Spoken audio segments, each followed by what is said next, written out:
Welcome back after the break पर जाने से पहले बात हो रही थी मुल्क की मौजूदा सियासी सूरत हाल के बारे में, और इस दौरान हमें ज्वाइन किया है सीनियर एंकर पर्सन मोहम्मद मालिक साहब ने भी, सीनियर एंकर पर्सन महर बुखारी साहब भी हमारे साथ मौजूद हैं, सीनियर तज्जियाकार अवैस तौहीद साहब भी हमारे साथ मौजूद हैं, और मुजम्मिल सहरवर्दी साहब भी हमें ज्वाइन कर चुके हैं।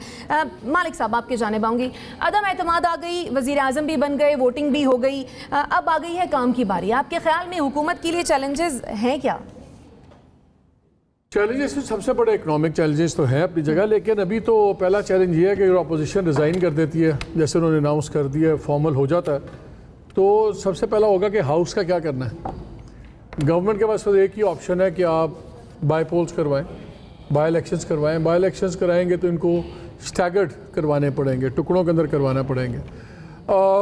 अपोजिशन ज़ाहिर है उसको रेजिस्ट करेगी सड़कों पे, उसमें दंगा फसाद होगा, एक लॉ एंड ऑर्डर की सिचुएशन बनाई जाएगी, बिकॉज अपोजिशन का छोड़ के उन्हीं पे रिकंटेस्ट करने की लॉजिक बनती नहीं है।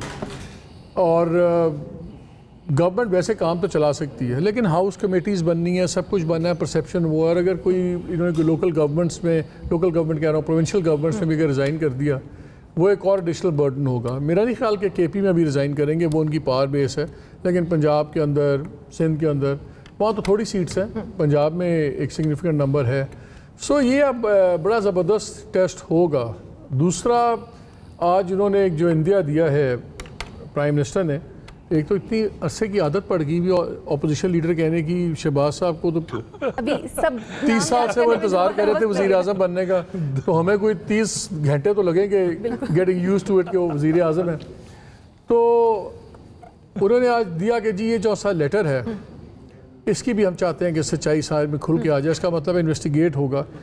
वो अगर होता है तो वो एक एडिशनल क्राइसिस होगा। वो इसलिए कि जिस तरह उस पर फैसले हुए हैं कैबिनेट के अंदर, वो बड़े सीरियस वायलेशंस हुई हैं कुछ रूल्स की। ख़ास तौर पे जो पहली कैबिनेट मीटिंग हुई, उसमें बड़ा कैटेगोरिकली वज़ीर आज़म को बता दिया गया कि आप इसको नहीं शेयर कर सकते। लॉ बड़ा स्ट्रिक्ट है जो आपका स्टेट ऑफिशियल सीक्रेट्स एक्ट है। दूसरा, आज मैं सुन रहा था डिप्टी स्पीकर ने कहा कि देखें ये जो है वो कर दिया इन्होंने डी क्लासीफाइड। वैसे उन्होंने उसको एक नया लफ्ज़ ईजाद किया था, डिसक्लासीफाइड कह दिया था, बट एनीवे डी क्लासीफाइड कर दिया और मैं ये दिखाया उन्होंने, और अब मैं चीफ जस्टिस को भेज रहा हूँ। पहली बात तो यह है कि ये भी गलत बयानी है, कैबिनेट ने डी क्लासीफाई नहीं किया। और वो क्यों नहीं किया? क्योंकि इस एक्ट के अंदर गुंजाइश ही नहीं है डी क्लासीफाई होने की, जो पाकिस्तान का लॉ है। ये अमेरिका और दूसरे मुल्कों में है, ममालिक में है, उनका 30 ईयर्स का एक होता है, उसके बाद डिफरेंट फेजेस होती हैं। तो ये डी क्लासीफाई हुआ ही नहीं हुआ। और ये मैं इसलिए कह रहा था कि बड़ी इंपॉर्टेंट बात है कि जो सेकंड मीटिंग हुई, जो जुमेरात वाली रात को कैबिनेट की मीटिंग हुई, उसमें बड़ा कैटेगोरिकली डिटेल में ये सारी बात दोबारा हुई। और ये तमाम चीज़ें पहली मीटिंग के दूसरे मिनट्स ऑफ मीटिंग भी बने हुए हैं, और उनमें बड़ा वाज़े तौर पे है कि, और जब सेकंड मीटिंग हुई तो उसके अंदर नाज़रीन से शेयर करते हैं, मेरी जो इन्फॉर्मेशन है उसके मुताबिक बाबर अवान साहब ने बड़ा इंसिस्ट किया, पार्लियामेंट्री अफेयर्स के वो एडवाइज़र थे प्राइम मिनिस्टर के, स्पेशल असिस्टेंट थे, एडवाइज़र थे, either special assistant I think. तो उन्होंने बड़ा उस पर किया, शीरी मज़ारी बड़ा बोली, और एक जगह तो उन्होंने इस किस्म की बात भी की कि ये आप ये ब्यूरोक्रेट्स की बातें छोड़ेंगे तो हमेशा हमें मना करते हैं, ये करते हैं, वो करते हैं। अब ये ब्यूरोक्रेट्स वो हैं जो टॉप ब्यूरोक्रेट्स हैं। और सेकेंड बड़ी इंटरेस्टिंग कैबिनेट मीटिंग इसलिए भी थी कि उसमें ना लॉ सेक्रेटरी को बुलाया गया था, ना फॉरेन सेक्रेटरी को बुलाया गया था। So it was quite funny, और उसमें प्रिंसिपल सेक्रेटरी भी नहीं थे, लेकिन उसके बावजूद ये एक फ़ैसला हुआ, सब कुछ। तो जब ये बातें खुलेंगी तो ये इमरान खान साहब के लिए कल को गवर्नमेंट बड़ी सीरियस प्रॉब्लम्स क्रिएट कर सकती है, बिकॉज ऑफिशियल सीक्रेट्स एक्ट में मिनिमम 3 साल की सज़ा है, डिस्क्वालिफिकेशन आ जाती है, but that is a different story. देखिए, एक मसला तो है, कल का जो निकले हैं क्राउड्स बड़े ज़बरदस्त निकले हैं, पीटीआई के पूरे शहरों में निकले हैं, ज़बरदस्त पैशनेट क्राउड्स थे। तो जो इमरान खान की एक सोच है कि मैं इतना क्राउड्स ले आऊँ सड़कों पे, तो प्रेशर जो डाल दिया जाए तो शायद न्यूट्रल इदारों को भी सोचना पड़े। मैं अब एक सेंसिटिव बात करने लगा हूँ। देखें क्या पोजीशंस क्या हैं। इमरान खान साहब ने कुछ दिन पहले अपने कुछ करीबी रुफ़का से बात करते हुए उन्होंने इस बात का कहा कि देखें मेरे साथ तो हाथ हो गया। पहले नवाज शरीफ साहब को भिजवा दिया दोस्तों ने, फिर शहबाज शरीफ की ज़मानत करा दी, फिर उनका ख्याल है कि जो केसेस में स्लो हुआ काम वो नैब के लॉयर्स की कैपेसिटी या इन्वेस्टिगेशन की नहीं है, वो केसेस स्लो करवा दिए गए। तो उन्होंने कहा मेरा तो बयानिया मरवा दिया सारा, मेरा अकाउंटेबिलिटी का बयानिया था, तो वो पावर्स दैट बी ने मेरा बयानिया मरवा दिया। तो ठीक है, जब मेरा ये सारा कुछ कर दिया तो ये तो मुझे समझ आ गई है कि मुझे सपोर्ट नहीं मिलनी, तो अब मैं अपनी टर्म्स पे खेलूँगा।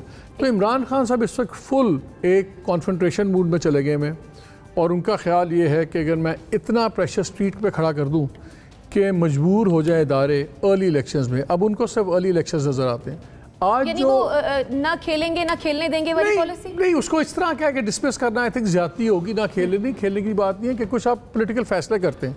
आप देखते हैं कि इस निज़ाम में इस वक्त जिस तरह इक्वेशन बनी हुई है, मैं सिस्टम से बाहर हूँ, तो फिर वो कहते हैं ठीक है मैं सिस्टम को मजबूर कर दूंगा मुझे वापस इन्वॉल्व होना पड़े। खेलने ना खेलने में वो और बात हो जाती है। लेकिन अब देखिए होगा क्या, आज जो तकरीर सुनी है वज़ीर आज़म की, उससे तो क्लियर नज़र आता है कि ये जल्दी इलेक्शन के मूड में है ही नहीं। वो लॉन्ग टर्म इकनॉमिक पॉलिसीज़ की बात कर रहे हैं, वो लॉन्ग टर्म उसकी फॉरेन रिलेशंस की, और नई गवर्नमेंट का ख्याल है कि हमें सपोर्ट मिलेगी, हमें सऊदी अरेबिया से, अमेरिका से, चाइना से सपोर्ट मिलेगी, जो हमें वो बैडली नीडेड फाइनेंशियल कुशन मिल जाएगा, जो हम थोड़ा सा इम्पैक्ट मिटिगेट कर देंगे महंगाई में, इन तमाम चीज़ों में।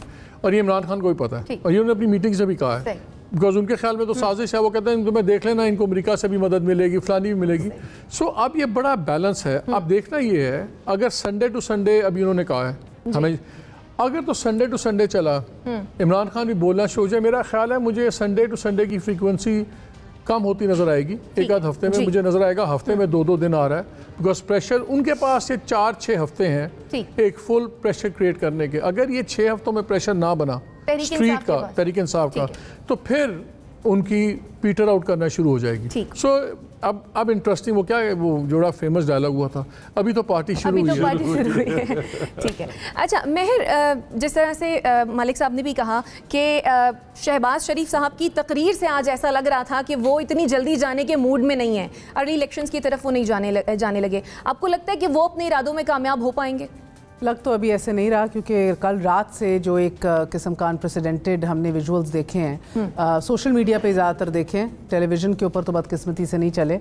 मगर देखिए 2-3 चीज़ें थी। एक तो वो लीडरलेस हजूम था, जिस इमरान खान साहब खुद मैदान में कहीं नहीं उतरे। एक कॉल दे दी थी, मैं ज़ाती तौर पे frankly even I wasn't expecting कि इतना ज़्यादा कोई ओवरवेलमिंग किस्म का रिस्पॉन्स होगा। मगर मुल्क के तूल और अर्ज़ में लोग जिस तरह उमड़ कर आए हैं without a leader calling, without any guarantee कि इमरान खान इधर पहुँचेंगे, और उसके बाद मुझे लगता है कि जिस तरह गूज़बम्स हैशटैग भी हो रहा था, ट्रेंड हो रहा था गूज़बम्स, जिस तरह नेशनल एंथम कराची ने पढ़ दिया है उस हजूम में, उन लाइट्स के अंदर एक समा क्रिएट किया हुआ था, वो वाकई अनप्रेसिडेंटेड विजुअल्स हैं हमारी तारीख के अंदर।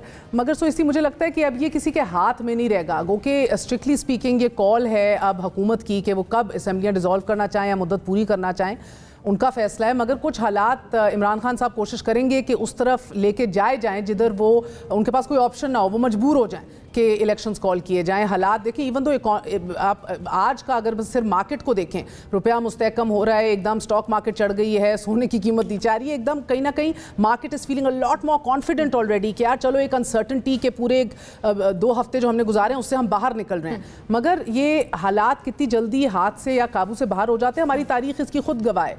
PNA की मिसाल हमारे सामने चलते सुस्त था, मगर खैर anyway it might be a wrong parallel to draw as well. तब इदारों की भी बड़ी वाज़ेह पोजीशनिंग थी एट दैट टाइम। आज भी वैसे वाज़ेह पोजीशनिंग है, मगर देखें आज मुझे लगता है जमहूरियत के लिए कोई ज़्यादा खुशगवार दिन नहीं है। अनफॉर्चुनेटली आप देखें हमने एक स्मूथ ट्रांजिशन नहीं देखी, हमने ऐसी अभी वोट टेकिंग भी होने जा रही है, उधर भी कोई अपोजिशन मौजूद नहीं होगी, ऐवान में अपोजिशन मौजूद नहीं थे, वज़ीर आज़म इंतखाब का हिस्सा नहीं थे, जब हल्फ की बात आई तो सदर मुमलिकत बीमार हो गए हैं। सो अनफॉर्चुनेटली ये भी कोई अच्छी रवायत हम सेट नहीं कर रहे। एक ऐसे मौके के ऊपर जिधर हम लोग अल्लाह अल्लाह करके हमें लगा था शायद स्मूथ ट्रांजिशनिंग शुरू हो जाएगी, मगर देखिए अब 2 रियलिटीज़ आपने साइड बाय साइड डालनी है। एक तो हमारी सबसे बड़ी कंसर्न मुईशत की, इकॉनमी की है, जिधर हमारे पास तारीखी बजट